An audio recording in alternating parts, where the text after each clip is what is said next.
Los miembros de la mesa que tomen asiento. Es un placer estar aquí y poder tener a productores tan relevantes que trabajan además en distintas regiones de Castilla y León. Supongo que todos los conocéis, pero tenemos a Almudena Alberca, que es la directora técnica del grupo Entre Canales Domeque Hijos, que ellos elaboran en Rueda, elaboran en Ribera del Duero, también haces vinos en Toro además. A su lado, Telmo Rodríguez, que como alguien ha definido antes, es un explorador de paisajes y de terrenos, y en Castilla y León él ha explorado en Ribera, en Toro y también en Cebreros, en Ávila. Gonzalo Iturriaga es el director técnico del grupo Tempos Vega Sicilia, ellos también están presentes en Ribera del Duero y en Toro. Y Alberto García, de Mauro, Garmón, gente muy afianzada en el Valle del Duero, ahora también después de Toro, exploradores también en el Bierzo, donde creo que puedo contar ya que estáis vendimiando este año para elaborar con Diego Bierzo también, creo, ¿no? Para enlazar un poco con lo que con la ponencia anterior de Octavio, bueno, yo he intentado este fin de semana leerme uno de los pocos libros que creo que relacionan el tema de los suelos con el vino. No lo he conseguido, pero me parece que es muy interesante. Hay un prólogo, bueno, el vino se llama Vineyards, Rocks and Soil, lo escribe un geógrafo que también es viticultor y hace vino doméstico, con lo cual creo que sus vinos no estarían a la altura de los productores que tenemos hoy aquí, ¿no? Pero hay una cita en la introducción que me gusta mucho porque el prólogo es de Andrew Jefford, que es un escritor británico que creo que tiene una forma bastante estupenda de contar las cosas. Y él dice que la geología es historia planetaria y que junto a la cosmología ofrece a los seres humanos la más amplia perspectiva que cabe imaginar.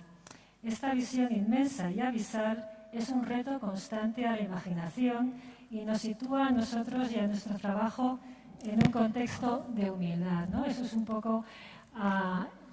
Octavio se ha sacado un metro para explicar que somos nada, un segundo, ¿no? Dentro de lo que es la edad geológica, ¿no? Y a mí lo que me gustaría que a partir de esta perspectiva tan amplia y muchas veces tan difícil de asimilar, podamos hacer una mesa redonda mucho más práctica y que podamos contar casos muy concretos de cómo un productor en su día a día interpreta el suelo de sus viñedos y ve la mejor manera posible de llevarlo a la botella, ¿no?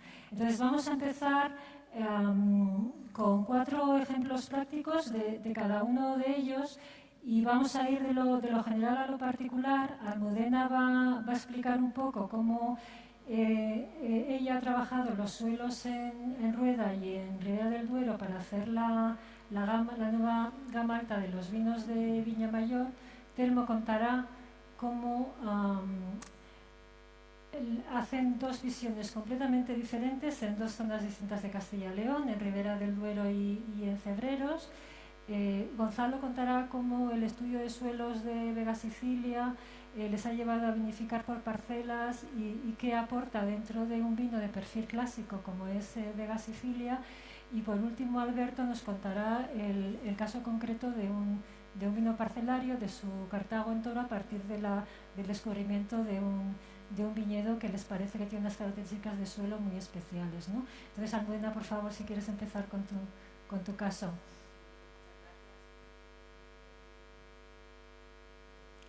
Se supone que te tienen que dar voz.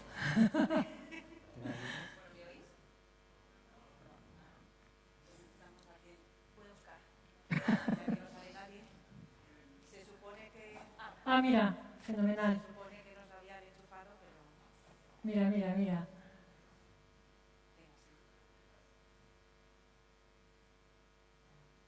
me oís? No. Vale. ¿Y esto se supone que sí que funciona? Ahora lo tienes en verde. Ahora. Vale, pues muchas gracias por darme un poquito de voz. Muchísimas gracias a todos por venir y yo creo que muchísimas gracias también a la organización por preparar tan fabuloso evento sobre tantas cosas que hay que contar en nuestra zona. No sé si tengo que pasar esto. Bueno, yo llevo muchísimos años trabajando en Castilla y León, tantos como 18, en distintas zonas. También he trabajado en otras zonas de España, pero fundamentalmente en Zamora, Toro, Rueda desde hace 6 años, desde que empecé en el grupo Entre Canales Domeque Hijos, en la bodega Caserío de Dueñas, y en Ribera pues ya van unos cuantos, unos 11. Ahí al final vas teniendo un montón de experiencias, de desarrollos, cercanía hacia tus suelos, hacia las viñas, sobre todo siempre con la idea de cómo vas a elaborar el vino que tú quieres hacer, ¿no? O qué idea de vino tú quieres plasmar. También gestionamos viñas, entonces, bueno, hay distintos enfoques, distintas cosas, pero sin olvidar el punto en el que Amaya y que esta charla quería estar centrada, que es en cómo se traslada de manera o al perfil organoléptico de los vinos en los diferentes suelos.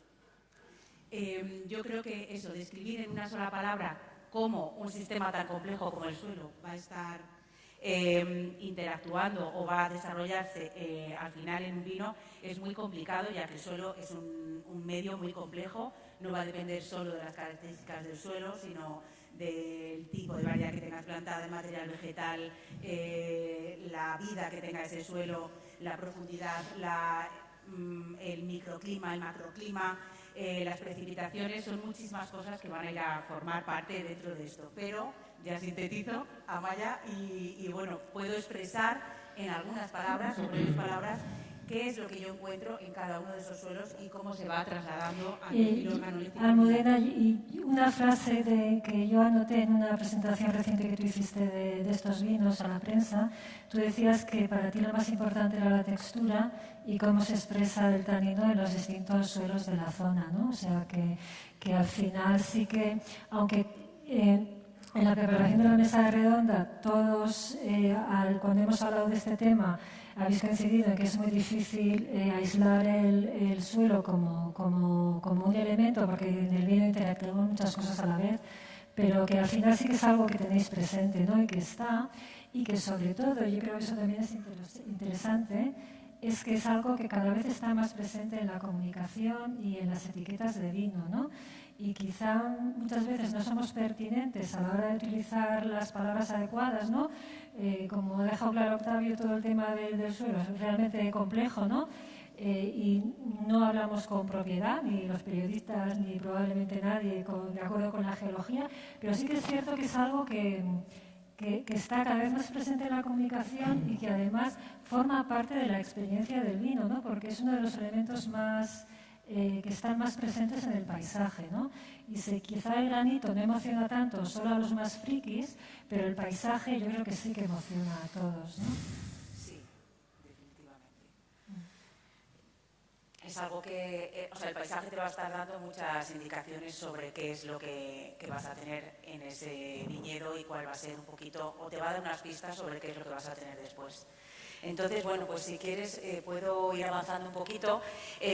Rueda es una denominación de origen bastante compleja en términos de sus suelos, las localizaciones que tiene una parte en la zona de Segovia y el hueso en Valladolid, tiene una zona mucho más próxima al río Duero y otra zona un poquito más alejada.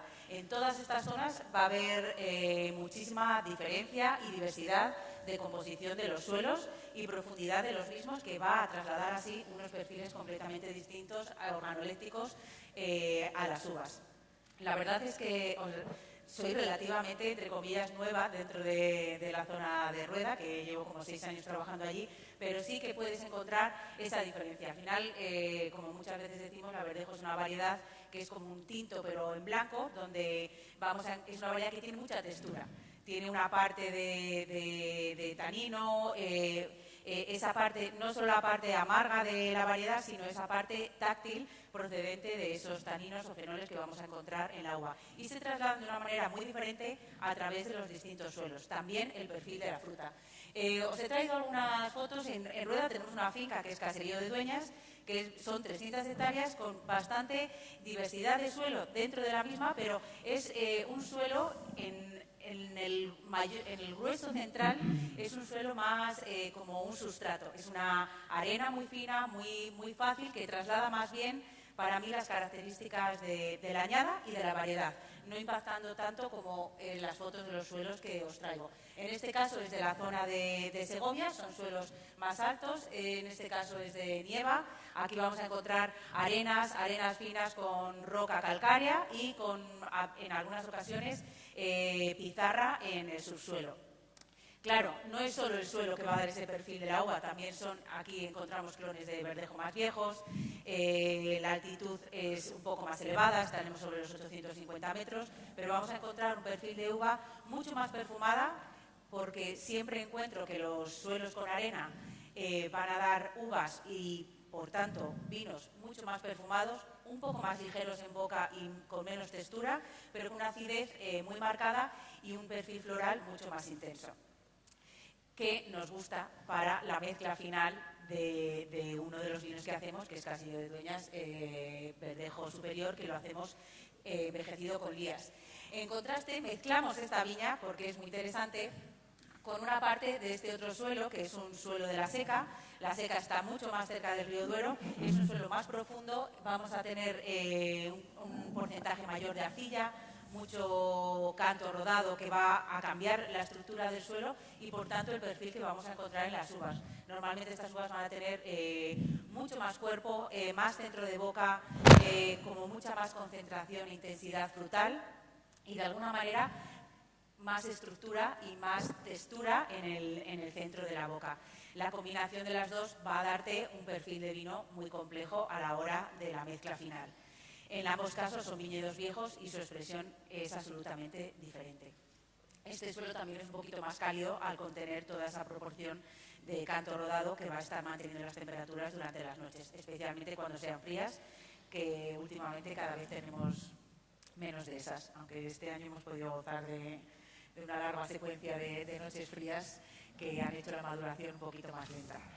Esto en la parte de rueda, y después habría una tercera parte que es una mezcla de estos dos suelos con más arena, con proporciones mucho más inferiores de arcilla, pero donde vamos a tener muchísima humedad en el subsuelo procedente de ríos subterráneos que tenemos dentro de la finca, que nos va a dar un sustrato perfecto para conjuntar estos dos tipos de suelos que encontramos. Te voy a pedir, Almudena, que vayas un poco más Voy rápido, más rápido, sí, para sí, que sí. luego podamos... Aquí tenéis un poquito más de los suelos de la Seca, y en este caso ya pasamos a Ribera del Duero. Ribera del Duero, como ha explicado a la perfección el especialista anterior, pues me ha encantado la porción de tarta, que yo creo que en Ribera del Duero vamos a encontrar absolutamente de todo.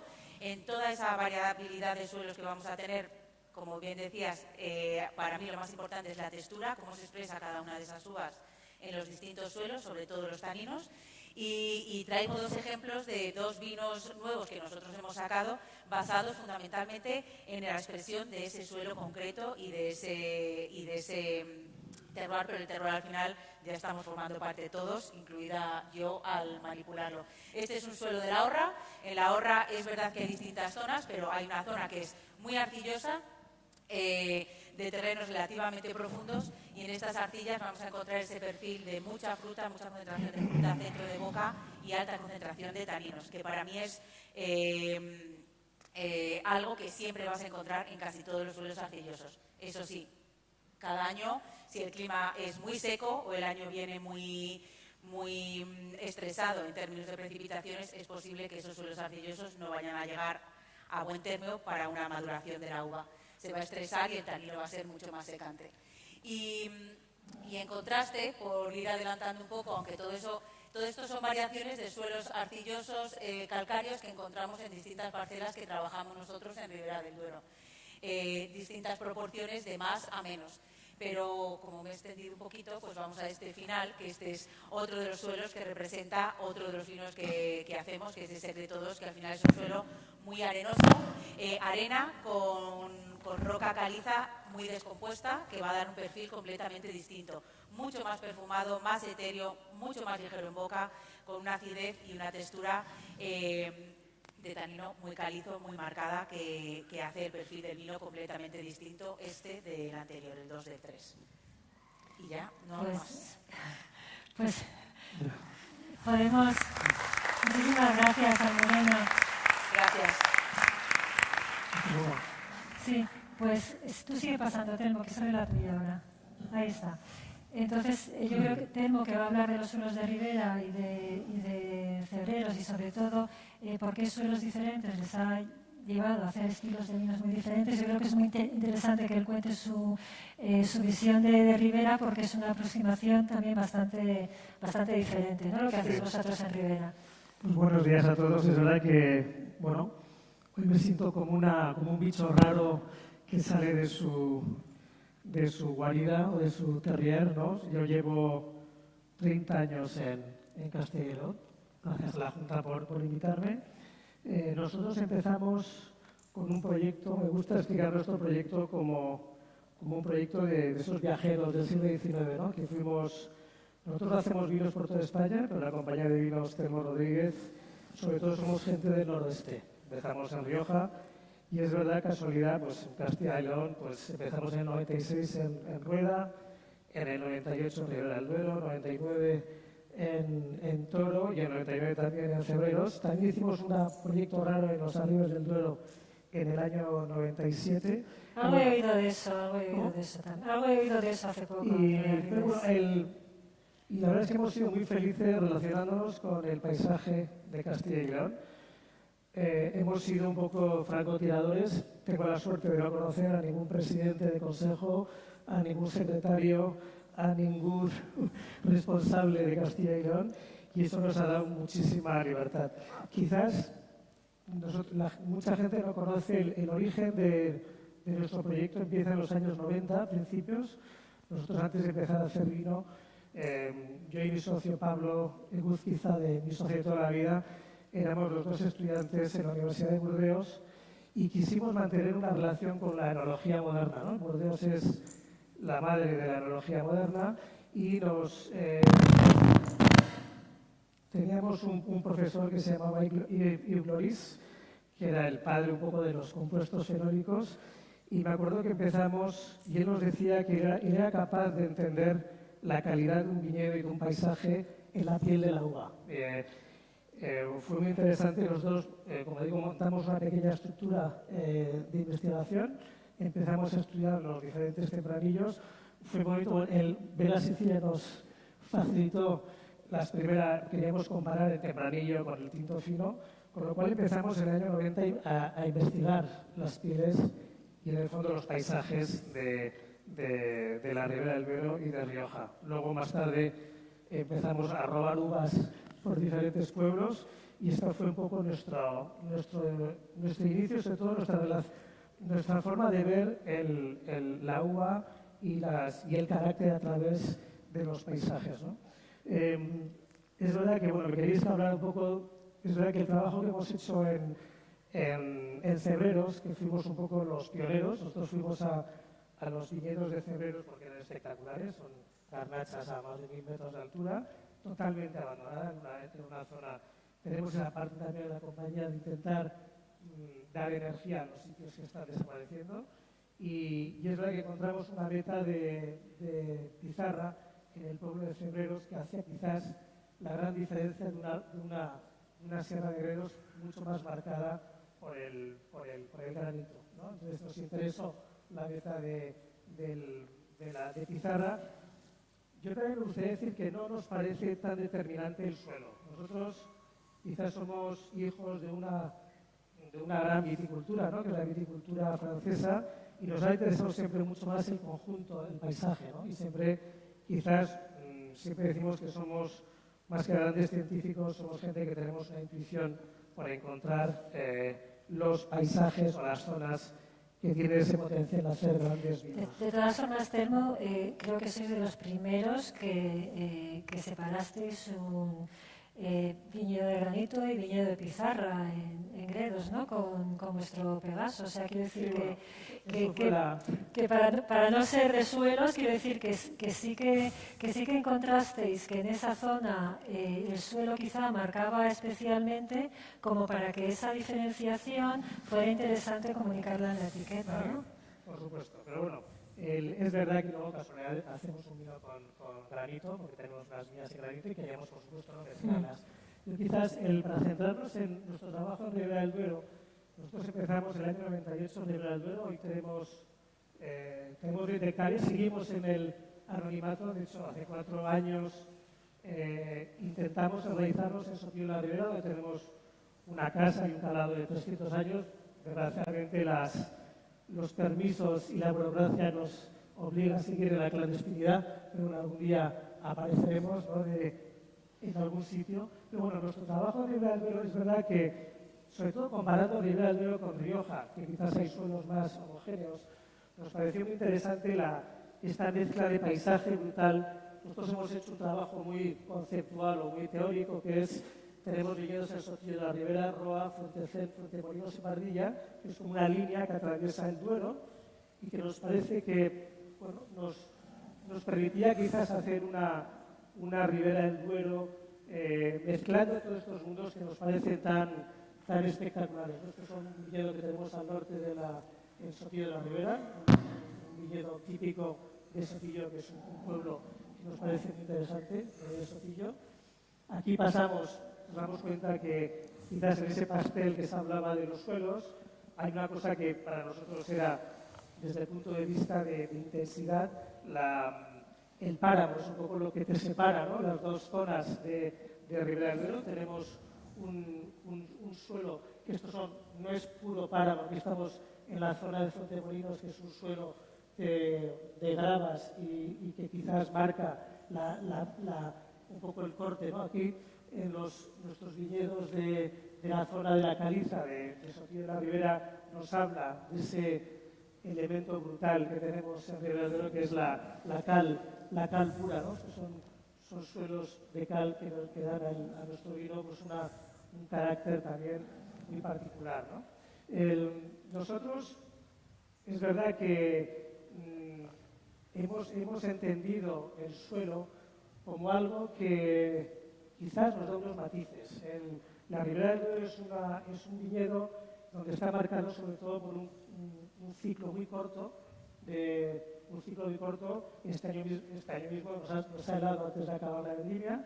Es un viñedo muy complicado porque tenemos heladas en el mes de mayo, tenemos heladas en el mes de septiembre-octubre, con lo cual yo digo que la ribera está marcada por ese ciclo tan corto y luego un clima continental y unas alturas. Antes he enseñado, nuestros viñedos prácticamente el más bajo tiene 900 metros. Y quizás lo que sí vemos con los suelos es que esas pieles tan gordas del tinto fino, el suelo las matiza, ¿no? Son un poco como un elemento muy, muy importante para matizar esas pieles que son tan espectaculares. Nosotros cuando empezamos a hacer el proyecto con Luis Loris y con la Universidad de Burdeos en los años 90, veíamos la cantidad de compuestos fenólicos que tenían nuestras pieles. Por ejemplo, estos son ya los últimos viñedos que tenemos en la zona de Pardilla, que son suelos rojos, suelos de cuarzo. Y yo no sé cómo un productor decide, ¿no?, hacer este trabajo que hemos hecho nosotros. Yo siempre he admirado los grandes vinos de Vega Sicilia, que eran nuestra referencia, porque eran los vinos que también había un mundo muy interesante de uvas que se mezclaban y de zonas muy diferentes. Y creo que quizás esta gran diversidad de suelos y de alturas y de orientaciones hace que quizás en Ribera del Duero pueda haber estos vinos tan espectaculares, ¿no? Este es el resultado de 20 años. Nosotros hemos estado, como digo, 20 años trabajando muy en silencio. Nos sentimos muy outsiders aquí en la Ribera del Duero. Después de 20 años hemos hecho el vino que queríamos hacer, que se llama Matallana, y es un vino que el argumento principal ha sido este trabajo de plantar, de injertar. Nosotros no nos interesó la Ribera del Duero de los años 80, nos parece que en los años 80 las espalderas... Ya, tienes que acabar, porque nosotros también tenemos que hablar. La Ribera del Duero de los 80 con espalderas y tempranillo, no tinto fino, creo que distorsionó el potencial de este territorio. Y de hecho, bueno, esta es nuestra botella que está tachada, que eso lo quiero decir. Nuestro argumento ha sido los viñedos que tenemos desde Sotillo de la Ribera hasta Pardilla, pero la administración no nos deja hablar de los viñedos que tenemos, que pensamos que es el origen de nuestro país. Bueno, pero aunque tachados, los pueblos están ahí, y antes me has dado el enlace perfecto para que Gonzalo retomara la charla porque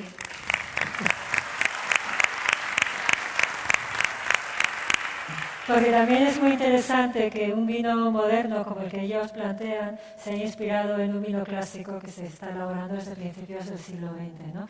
Y entonces ahora lo que le vamos a pedir a Gonzalo es que nos cuente cómo un conocimiento más profundo de una finca que lleva siendo la base de un vino muy conocido desde hace tiempo puede aportar o en qué medida aporta un salto cualitativo o al menos diferencial en vuestro trabajo, ¿no? Yo voy a empezar por una experiencia. Yo llegué a Vega en el 2015 y la verdad es que en Vega no utilizamos la uva hasta que tiene 10 años. Y la primera uva normalmente la mandamos a León y ahí vemos cómo va aquello. Y yo me acuerdo aún de la cata de aquella parcela de la Marguera, que yo estoy de acuerdo contigo en todo lo que dices del tanino, de los rellejos, para mí es un tema súper importante. Pues probando esa maravilla, cómo crujía, esa intensidad, esa fruta, es cuando te das cuenta de que es muy necesario para hacer grandes vinos tener un gran suelo. Y yo creo que un gran vino es aquel que tiene capacidad de envejecer durante mucho tiempo y es consistente en ese envejecimiento. Cuando abres una botella del 39, pues está maravillosa, o una del 53, que me vi hace poco, que estaba ahí. Aquí ya no tenemos envidia, ¿eh? Tengo un jefe que nos mima mucho, entonces pues la verdad es que es increíble. Y eso yo creo que es gracias, en parte, no todo, pero gracias al suelo. Sin ese suelo yo creo que nunca jamás seríamos capaces de hacer grandes vinos. Entonces, luego, por lo que me preguntabas, es un poco... Este es nuestro director de viña, que está ahí escondido, por si me equivoco me puede decir, oye, que te has equivocado. No sé, yo no sé si podemos evitar este ruido de fondo de alguna manera, no sé quién. Me van a cambiar. Tiene que estar verde, ¿está verde? Hola, ¿funciona? Bueno, con esto se me da peor, pero bueno, voy a intentarlo. Pues Enrique, que está ahí arriba, hizo una cosa muy importante, que fue un estudio de suelos, donde a Sicilia, que son 1000 hectáreas, la dividimos en 19 tipos de suelo, de los cuales para viña utilizamos solo 15. Una vez se hizo todo ese estudio, que fue un estudio estupendo, lo que se hizo luego fue... Estas son las parcelas, bueno, una parte no son exactamente así, pero lo que se hizo luego es hacer una bodega ad hoc, es decir, poder vinificar suelo a suelo y poder hacer la maloláctica suelo a suelo. Yo suelo decir que soy el niño mimado de la enología, porque es verdad que puedo elaborar en un depósito y luego tengo un depósito para hacer la maloláctica. Entonces, ¿qué es lo que te permite elaborar suelo a suelo? ¿Qué es lo que te permite mantenerlo separado hasta la crianza? Pues lo que te permite es ser mucho más preciso. Cuando tú pruebas esa uva, ya tienes una intuición de cómo vas a hacer la extracción, tienes una intuición de si vas a incorporar las prensas o no, de cuánto vas a empujar la extracción, si vas a trabajar en las lías. Y luego, probando y probando, vas haciendo que ese trabajo sea más fino. Entonces, esta herramienta, pues lo que te hace es ir construyendo el vino poco a poco. Cuando tú vas construyendo el vino poco a poco, cuando tú vas poniendo la barrica, pues a unos que necesitan una barrica más sucrosa, otros que necesitan una barrica casi que ni se note, otros que necesitan, en cambio, pues una barrica estructurante. En el fondo, estás hablando de esos suelos que necesitan eso, porque al final el enólogo solo interpreta, pero es el suelo el que te aporta o el que te da. ¿Nos puedes describir un poco cuál es el perfil de suelos que destináis a Único? Bueno, a mí es la foto esta, este suelo es una maravilla. Aquí haría la croqueta, me arrodillaría, porque este suelo es una maravilla, que es un suelo de yesos, de margas, de carbonatos, de calizas, pHs muy altos, pero cuando tú tienes esos suelos, que son suelos, luego creo que vamos a hablar de lo vivo que están esos suelos, pero son suelos los suelos que más micorrizas tenían de todas nuestras parcelas.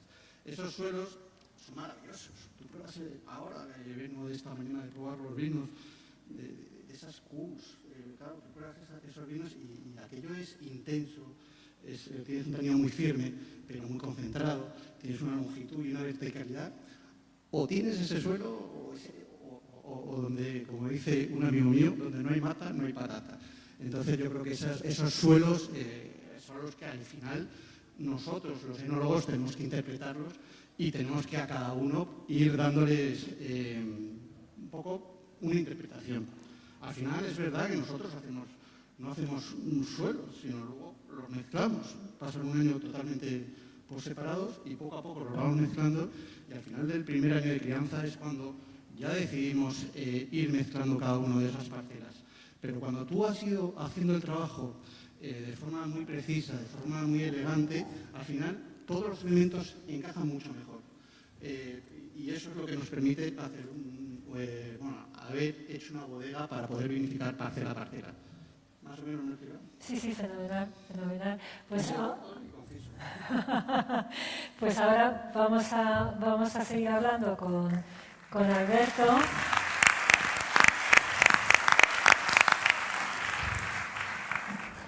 Para que él cuente el caso específico de su vino Cartago en Toro, que esto sí que es, aquí no hay mezcla que valga, es lo que os da esa viña que tiene un suelo que ahora nos vas a contar que tiene de especial, ¿no? Hola, buenos días a todos. Por poner un poquito de antecedentes, como decía antes Amaya, nosotros trabajamos en Castilla y León, tanto en Ribera del Duero, con nuestro proyecto de Garmón, como en el Duero Medio, en Bodegas Mauro, y en la parte más occidental, en Toro. En total manejamos unas 250 hectáreas de viñedo. Están certificadas en orgánico, en ecológico, la agricultura desde el año 2011 y desde el 2015 y 2016 también tenemos algunas prácticas de cultivo biodinámico en todos nuestros viñedos. Al igual que el resto de mis acompañantes, pues intentamos respetar la singularidad de las parcelas, entendemos que el suelo es un elemento más dentro de la altitud, dentro del marco de plantación, de las prácticas culturales, de la geografía y del clima, para determinar vinos que tengan identidad. En nuestro proyecto de Garmón vinificamos por municipios, cada municipio evidentemente está marcado por un perfil de suelo. En Mauro estamos en un valle bastante abierto, con margas calizas y con un perfil de suelo muy concreto, pero hoy hemos venido más a hablar de Toro.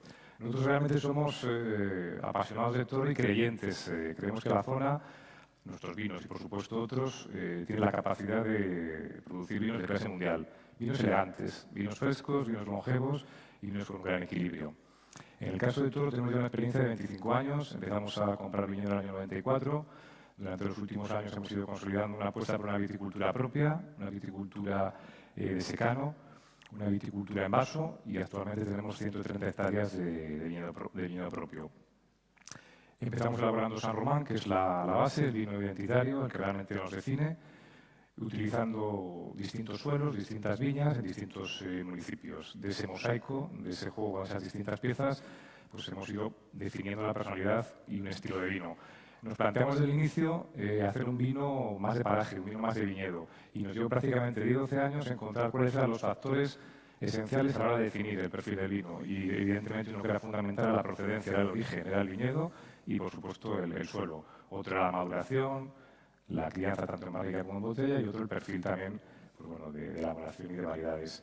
En el caso de Toro no elegimos nuestra viña más antigua, elegimos una viña que prácticamente... Yo no sé si te han pasado el mando porque hay fotos tuyas. Lo que pasa es que prefiero ponerlas después. Vale, perfecto, yo lo decía por si querías ir pasando. Si no os importa, prefiero hablar y después poner alguna imagen. Genial. En el caso entonces de Cartago no elegimos el viñedo más antiguo, es un viñedo que ronda el medio siglo, pero sí después de varios años nos dimos cuenta que era un viñedo en el cual la madurez, tan traída y tan llevada, fenólica y la madurez de azúcares llegaban a un cierto punto de equilibrio. Y en una zona como Toro esto es complicado. Nosotros más que madurez fenólica buscamos sobre todo madurez aromática.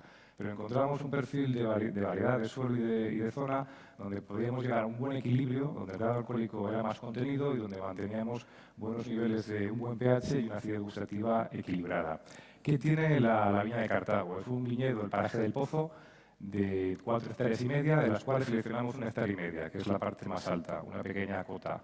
A partir de ahí es un suelo, en todo, resumiendo y simplificando mucho, habría 3 tipos de suelo. Un perfil muy arenoso, en el cual Cartago de alguna manera sería el paradigma, arena a límites como una playa, suelos que mezclan la arena con algo de grava, de cascajo y suelos de canto rodado 100%. dentro de una textura franco-arenosa. Entonces, en Cartago nos encontramos un suelo en superficie muy arenoso y una arcilla como unos 60 centímetros.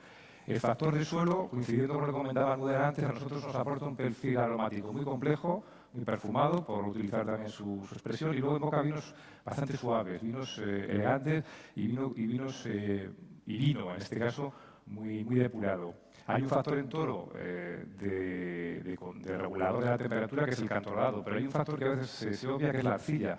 Cuando la arcilla la encuentras a estos niveles de 60, 50, 60 centímetros, es una arcilla profunda que ejerce una labor muy importante en lo que es la retención de agua. Al nosotros no tener soporte de agua y confiar en esta viticultura un poquito más extrema, si se quiere, o con más estrés hídrico, es muy importante la gestión del agua. Y el azúcar y la arcilla, esa labor de retención del agua, de saber dosificar a la planta, sobre todo en veranos muy calientes y muy secos, es esencial. Es lo que llaman allí el barro rojo. Y esa arcilla, la verdad, que es un factor de calidad determinante. Nos gusta más hablar de estrés hídrico que de déficit hídrico, en el sentido que entendemos en una zona como esta que la cepa tiene que tener cierta avaricia, cierta necesidad de agua, pero siempre tiene que tener acceso a ese agua. Entonces, esa gestión del agua, completamente fundamental. ¿Qué tiene este viñedo? El viñedo del Pozo, junto también con otros, por supuesto, en Toro, es una plantación directa. Nuestros viñedos comprados antes del 2001, la mayor parte de ellos, aproximadamente un 60% de la superficie que tenemos, es plantación directa. Al final tienes un clon genuino. Estás hablando de un material vegetal reproducido pues, durante siglos. ¿Qué otros factores puede tener también el paraje del Pozo en Cartago? Es un suelo extremadamente pobre. En Toro hablamos de suelos más ácidos, hablamos de suelos muy pobres en materia orgánica. Entonces este es un suelo extremadamente pobre y lo único que tiene alto es el hierro y el manganeso, que entendemos, por la evolución que hemos visto en las distintas cosechas, que aporta al vino un carácter más orgánico. Sería un poco tópico quizá decir que un carácter más férrico, pero es verdad. Son vinos que pasan de un componente de fruta un poquito más madura a un componente de fruta un poquito más silvestre. ¿Qué nos proporciona, por ejemplo, efectos de maduración? Nosotros trabajamos los suelos, los aramos, labramos 3 o 4 veces al año por lo menos. Al principio, antes de la plantación, o al cabo de 4 años, son viñedos ya viejos, hacemos trabajos de subsolado. Nos interesa tener oxígeno, tener suelos bien ventilados. Para esto la arena también es fundamental, porque tiene muy buen drenaje, son arenas filtrantes y, como antes comentaba la enóloga de Fuentes del Silencio, creo que Castilla y León, todo en concreto, son zonas muy bien ventiladas. Hablamos de zonas ligeramente onduladas, de campiñas, en ocasiones páramos o no, pero siempre son zonas donde los regímenes de lluvias, curiosamente, son incluso más bajos que en Ribera de Duero. Podemos tener años de 200 mililitros, pero son zonas muy bien ventiladas y eso facilita poder aplicar una viticultura ecológica solamente con azufre y al mismo tiempo pues, bueno, tener unas cepas bastante sanas. Lo que respecta, antes lo comentaba al inicio, de cuáles son, pues sí que utilizamos compost orgánico. Trabajamos con estiércol de ovino de una granja extensiva de Traspinedo y nosotros este compost lo trabajamos con infusiones de determinadas plantas y flores. Entonces, bueno, con milenrama, con ortiga, con valeriana hacemos un compost orgánico propio. Además, son compostos que son analizados. Trabajamos en algún proyecto con el Instituto de la Vid y el Vino de León y se analiza cómo evoluciona el suelo antes y después del aporte del abono orgánico y cuál es también la evolución de ese compost. Y sí que realmente vemos que al cabo de un año este compost orgánico que utilizamos, en torno a 5.000 kilos hectárea, cada determinado tiempo en la viña, pues nos enriquece un suelo, nos aporta materia orgánica, nos aporta oligoelementos, nos aporta nutrientes que para nosotros son esenciales. Más allá de lo que el suelo puede aportar al vino, entendemos que el suelo tiene que estar vivo. Es un patrimonio que además tenemos que dejar, ¿no?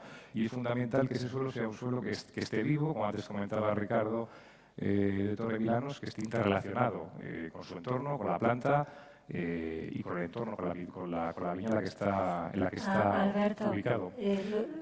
Y ya para acabar, como hablábamos del tema organoléptico, sí que me gustaría apuntar 4 o 5 ya, esto es un poquito más de mi propia cosecha, factores organolépticos que pueden diferenciar los suelos de canto rodado de los suelos de arena. Evidentemente esto que serían 2 polos no significa que sean puntos extremos, pero sí, por nuestra experiencia en Toro, sí que vemos que podemos tener vinos que van de una línea más del balsámico a lo floral, que van de un tanino más graso a un tanino un poquito más depurado, que van de mayor exuberancia, mayor contención, que van de una mayor a veces un perfil un poco más opulento, una concentración más mesurada, de una fruta, como hablábamos antes, un poquito más madura, una fruta más fresca. Pero básicamente lo que buscamos también es esto, es poder vendimiar pronto, con vinos equilibrados, con vinos frescos y sobre todo también con vinos estables. Creo que el factor suelo es fundamental para poder tener vinos que tengan una estabilidad microbiológica y una estabilidad a la hora sobre todo de buscar la grandeza de un vino que al final, creo que todos coincidiremos en ello, es un vino que evoluciona en el tiempo. Fantástico. Entonces, vamos a necesitar otra mesa redonda para seguir hablando de más cosas. Yo creo, Alberto, pasa por favor las fotos de la viña porque son muy chulas. Bueno, veis aquí el viñedo del Pozo, las labores de poda, los preparados de las bolitas de arcilla con las infusiones biodinámicas, dentro de lo que es el compost, y las labores de socavado dentro del suelo para que esté la cepa bien aireada. Y bueno, Alberto ha contestado prácticamente a una de las preguntas que yo quería hablar, que era de la importancia de que los suelos estuvieran vivos. Teníamos otros temas en el tintero, como ver si hay variedades que son mejores transmisoras de suelo o no, o cuál puede ser el efecto del suelo en el cambio climático. Pero sí que me gustaría que si alguien del público quiere hacer alguna pregunta, igual es el momento. Si no hay preguntas, el poco tiempo que nos queda lo dedicamos a alguno de estos temas. Pero si hay alguna pregunta,